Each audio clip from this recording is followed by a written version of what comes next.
अस्सलाम वालेकुम, मेरा नाम अरसलान खान है।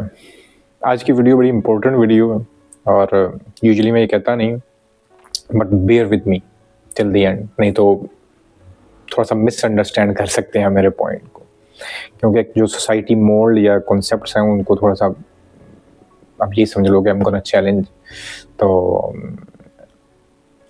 पूरा सुन के I would love to take your points on it. जो भी आप लोगों के इसके बाद मेरे से कोई रिलेटेड कोई क्वेश्चन होगा तो I would love to answer. Question है कि कहते हैं, एक भाई ने पूछा था, उसी के बेसिस के ऊपर इस वीडियो को बनाऊंगा। और क्वेश्चन ये था कि टाइम एंग्जाइटी के ऊपर बात करें, स्पेशली जो न्यू जनरेशन है। जब हम भी स्टूडेंट एज में थे तो एक बहुत मसला हमारा ये है कि हम लोगों को एक रेस के अंदर फेंक दिया जाता है, एक कंपटीशन के अंदर फेंक दिया जाता है। और ये मतवातर से अगर if you are living your life in any moment, उसको ऐसे काउंट किया जाता है कि इट्स लाइक जैसे आप कोई you are wasting your time unless you are doing something जिससे यू आर मेकिंग मनी, और या आप उस तरफ जा रहे हो जिसके थ्रू आप पैसे कमा सकते हो, या कुछ जिसको हम बोलते हैं कि अपना कोई फ्यूचर सेटल करने लगे। मैं एक बड़ा मजे का कल मीम पढ़ रहा था। मीम ने किसी ने कार्टून बनाया हुआ था, उसमें वो एक टीचर होता है, तो उसमें वो बड़ा मशहूर डायलॉग हम भी बचपन से सुनते आए हैं कि run if you can, if you can't run, अगर भाग नहीं सकते तो चलो, और अगर चल नहीं सकते तो क्रॉल करो। तो वो बच्चा खड़े होकर कहता है कि चलो ठीक है, वो तो सब कुछ हम कर लेंगे, पर जाना किधर जाना किधर। तो अब जाना क्या है? जाना हम इस चीज़ को कहते हैं कि हम बड़े जो है ना इवेंचुअली बड़े कोई बिजनेसमैन बन जाएंगे, या बड़ी पोस्ट पे बैठ जाएंगे। हमारे पास बड़ा सा बंगला होना चाहिए, हमारे पास बड़ी ही गाड़ी होनी चाहिए। बचपन से ही हमें जो हमारे माँ बाप हमें स्कूलों कॉलेजों में वो सारी फीसेस इसलिए भर रहे होते हैं कि इवेंचुअली ये गोल है कि हमारा बच्चा बड़ा ऑफिसर लग जाए। ठीक है जी, हमारा यही कॉन्सेप्ट है। हमारी सोसाइटी इसी चीज़ को मानती है कि यही आपका गोल है। अब मेरा एक क्वेश्चन आप सबसे है, आप बल्कि मुझे बताइएगा, we are living in the world जहाँ पे लाइफ का तो वैसे कोई भरोसा नहीं है, और वैसे भी किसी चीज़ का कोई भरोसा नहीं है। भरोसे तो छोड़ दो, 98% चांस यही है कि आपके साथ इवेंचुअली होना बुरा ही है। ठीक है। मेरा एक क्वेश्चन है, मैं छोटा हूँ, मुझे कोई आके साइन करवा लो, मुझे कोई गारंटी दे दो कि भाई मैं पूरी जिंदगी स्टडी करूंगा, 24 आवर्स में से 18 hours I am gonna study hard, और रट्टे लगा के पागल हो जाऊंगा। ठीक है, अपने एग्जाम्स, अपनी स्टडीज, सब चीज़ों के अंदर, and I am gonna top in every class. ठीक है, और मैं मैक्सिमम ग्रेड्स लेके आऊँगा, मुझे जितना भी पढ़ना पड़ेगा।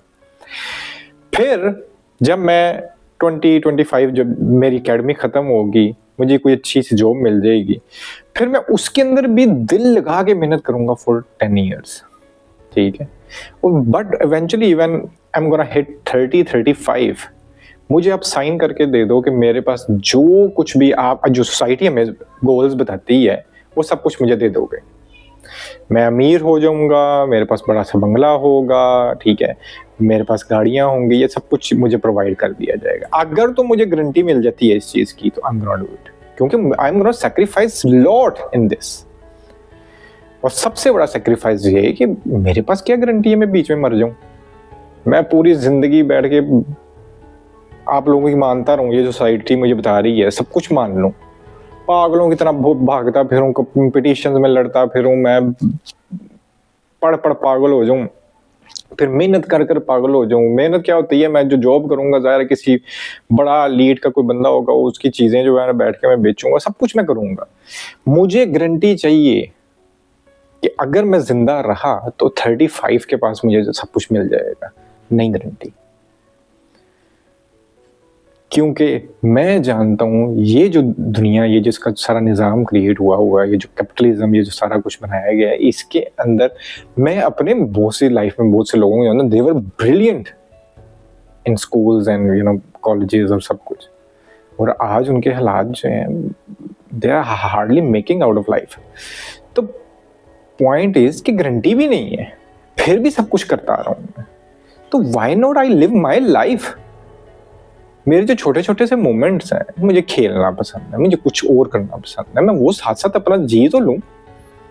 तो मुझे आगे कोई ये कहे कि अगर मैं बैठ के कोई गेम्स खेल रहा हूँ या बैठ के कोई स्पोर्ट्स कर रहा हूँ या कि ये कोई you are wasting your time, तो ठीक है भाई, तेरे हिसाब से मैं सब कुछ कर लेता हूँ, मुझे गारंटी दो कि इवेंचुअली मुझे सब कुछ मिल जाएगा ना। इसको गलत नहीं लीजिएगा। आई एम नॉट, यहाँ पे कुछ ऐसा प्रीच नहीं कर रहा कि डू नथिंग, बैठे रहो सुकून से बैठ के। कितनी देर तक बैठ सकते हो यार? मुझे कोई कहे कि 24 घंटे बस बेड पे लेटे रहो, बैठ के फिल्में देखते रहो, बैठ के ये सब, आई कांट डू इट। मेरी ज़हनी रिक्वायरमेंट्स है, मैं कुछ ना कुछ आई विल डू समथिंग। मैं खैर इसको लेटर ऑन एक्सप्लेन करता हूँ। मैं इसलिए कह रहा हूँ कि इसको जरा पूरा सुनिएगा। ये मेरा एक थीसिस है, समझ लो कि एक पॉइंट रखा है, and you may disagree with this. क्योंकि मेरा पॉइंट ये है कि हम इस सब चक्कर के अंदर ना, we kept on postponing over life, कि वो होगा तो लाइफ मिलेगी, वो होगा तो लाइफ मिलेगी। इस पॉइंट को समझिएगा। और ये ही हमारी गड़बड़ है कि हम समझते हैं आगे कहीं लाइफ है।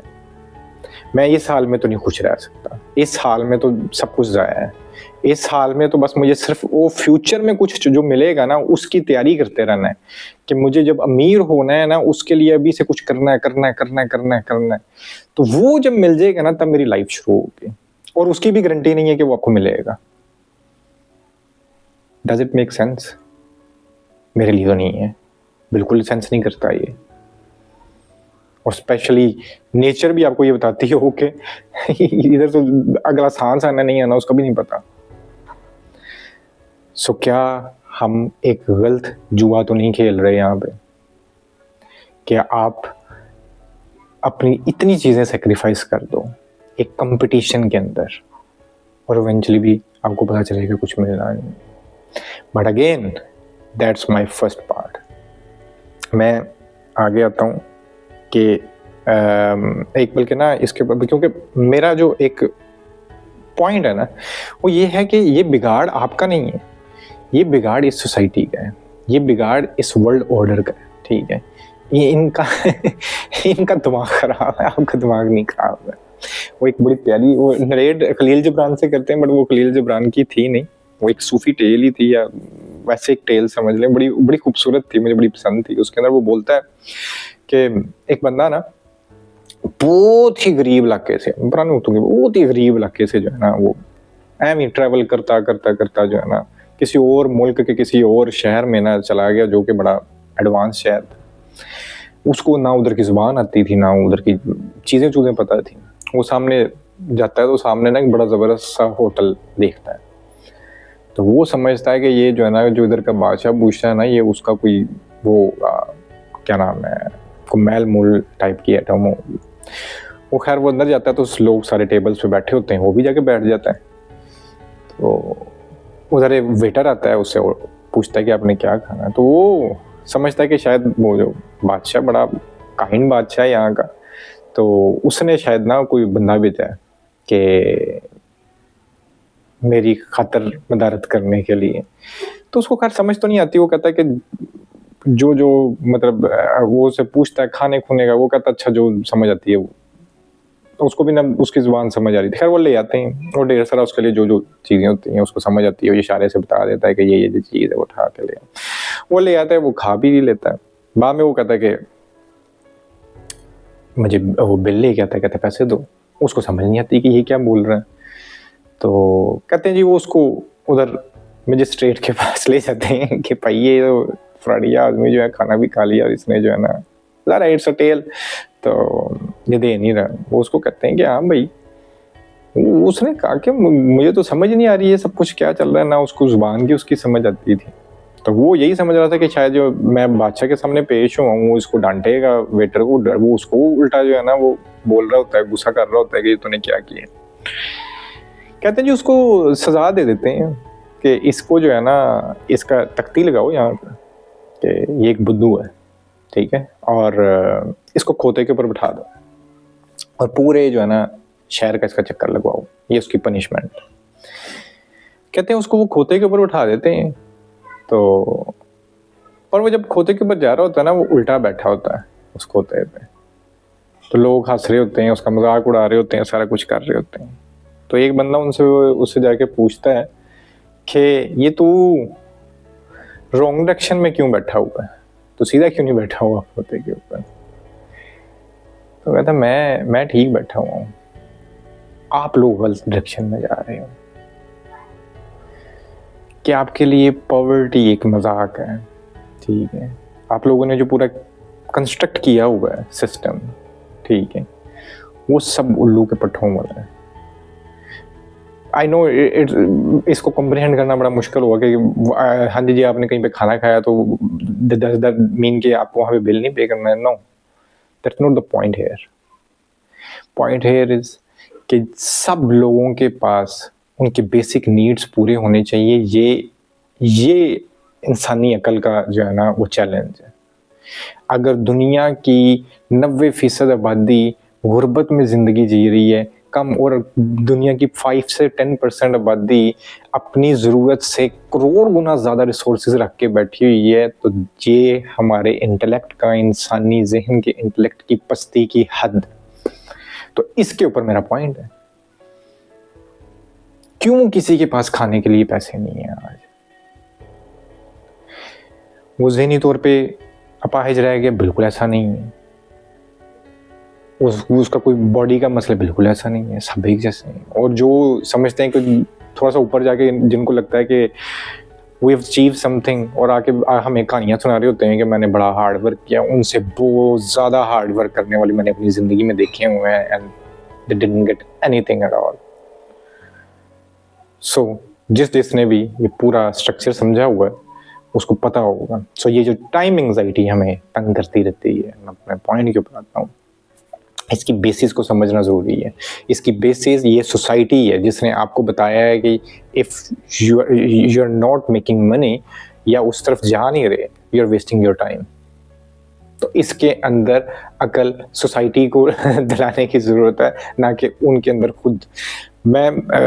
देखो वो जो बात है ना कि इसका मतलब बिल्कुल ये नहीं है कि बिकम एन आइडल, वो हो नहीं सकते। इंसान की नफ्सियात वैसी नहीं है। We have to be creative, we have to do something. पर मेरा मरना ये है कि चलो जी ये इसका मातम तो बाद में करते रहेंगे ना हम, कि जी ये इकोनॉमिक स्ट्रक्चर कभी ठीक होगा या नहीं होगा। मेरा ख्याल है कि इस सब कंपटीशन और इस सब के अंदर ना सबसे बड़ी जो चीज़ कॉम्प्रोमाइज़ हुई है वो इंसानी इंडिविजुअलिटी है। मैं आज बाहर लोगों को देखता हूँ, एक किस्म के लोग मिलते हैं, सारे एक किस्म की बातें करते हैं, उसमें कुछ खास नहीं है। जो इंडिविजुअलिटी होती है ना, इंफरादियत होती है हर इंसान की, वो बड़ी खूबसूरत चीज़ होती है। हमें जिस तरह बचपन में बोल दिया डॉक्टर बन जाओ जी, इंजीनियर बन जाओ जी, फलां बन जाओ जी, वो बस सारे उसी रेस में लगे रहते हैं। There is lot of other things to do. अल्लाह करे आगे जाके जब इंसान अपनी ये रिसोर्सेज की डिस्ट्रीब्यूशन पूरी करेगा तो फिर आप क्या करोगे? What you gonna do? मतलब ये जो सारा बिजनेस स्ट्रक्चर है ये तो वैसे ही खत्म हो जाता है। आई नो अब मेरी जिंदगी में तो नहीं होगा शायद, और अगले 200-400 सालों तक ऐसा ना हो, बट इवेंचुअली इंसान को अकल आनी, फिर क्या करोगे? जब इंसान को ये अकल आएगी कि गैर जरूरी चीज़ें इकट्ठी करते जा रहे हैं, हमको आप कभी बैठ कर देखिए कितना प्लास्टिक हम साड़ते हैं, जो अननेसेसरी बना लेते हैं, बिकता नहीं और हमें साड़ना पड़ता है, और उसकी वजह से हम कितना नुकसान कर रहे हैं इस अर्थ का। बट क्या होगा उसके बाद कि इंसान जब समझ लेगा? तो इंडिविजुअलिटी, आपका अपना इंफरादियत होना बहुत ज़रूरी है। ये जो सोसाइटी आपको बताती जाती है ना, ऐसे बन जाओ, ऐसे बन जाओ, ऐसे, आप उस मोल्ड के अंदर क्यों जा रहे हैं?